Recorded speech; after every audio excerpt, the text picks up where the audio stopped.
anything is a hallowed ground of spiritual environment, it is the birthplace of a child and the birthplace of an elder person about to transition to the other side. There are two births that happen to humankind, and the first, of course, must be extraordinary. If we could remember it all, how amazing would it have been? When you are in the womb of your mother, you can hear sounds muffled, and you can hear the voice of your family members. You can hear the bark of a dog. You can hear the closing of a door. It's muffled, but you can hear it. You can see the light filtering through in the morning through the skin of your mother's belly and through the wall of the womb. You can see these transitions of shadows moving by. You can see this beautiful world, and it's all in red hues. It's reds and oranges, like an eternal sunset happening around you. And then there's peaceful darkness in the night, and it's silent, and you've got your mother's heartbeat right next to you, and you've got this extraordinary holy of holies, this protected space that you're in. Then suddenly, at the end of 9 months, your entire human existence so far only knows this space. You have this catastrophic event where intense pressure is put on you, and you're being covered in microbes as you go down this, and your immune system has never seen this. Your whole body has never seen this whole body of life that's coating you, and you're in this transit of dark tunnel and compression. Your heart rate is 180 and pushing 250 at moments because you are in this intense physiologic pressure state, and you think you are dying. I think that must pass the tissue levels possibilities. I think I'm dying because the light is gone, and all I hear is crushing pressure, and all I'm experiencing this. And then suddenly you're in the light, all the pressure is gone, and you can't believe the beauty around you. The face of your mother is mind-boggling. There's 1,000 colors in just the iris of her eye that's looking in your face.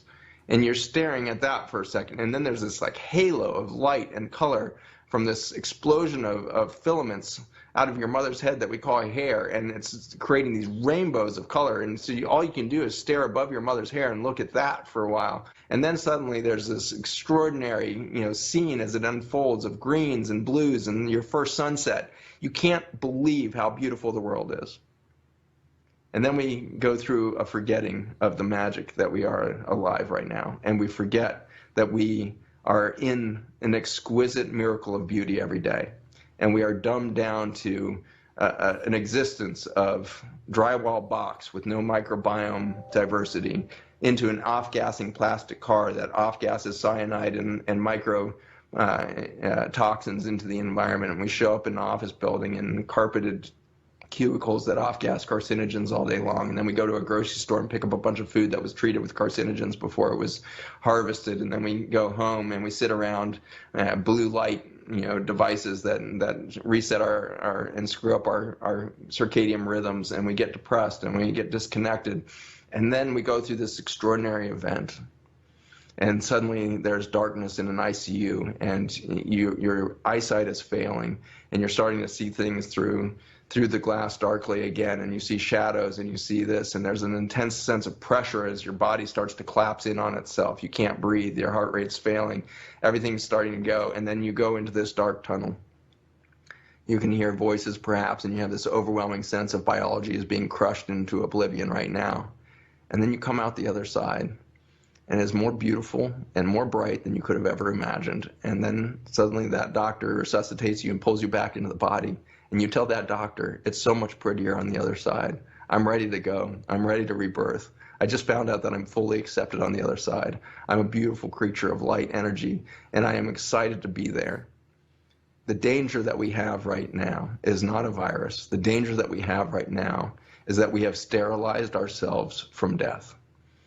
We have created sterility around the death moment, which is ultimately our reason we're here. We are here for a transformative experience where we find out we are not biologic, we are spiritual beings. We are light beings. We are spiritual beings trapped in a biologic shell for a moment. And we have learned to fear all of that.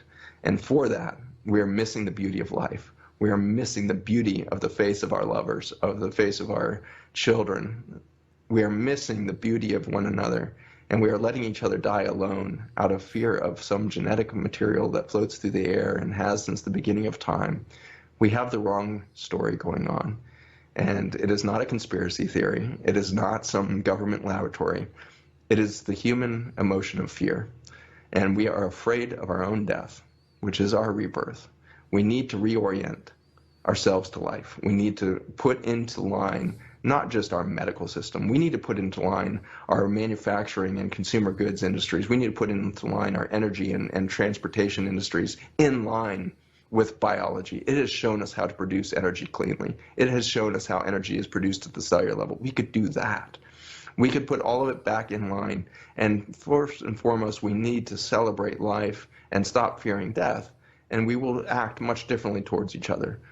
We don't need a revolution. We need an evolution. We need to evolve past our fear. And we need to find love. And love is not a thing. It's not something to be grabbed. It is an experience. And I believe it is, through the wisdom of one of my deep friends, Patrick Gentempo, gave me this extraordinary gift last year. Love is not the fabric of everything. The fabric of everything is beauty. And our reaction to seeing the beauty is love.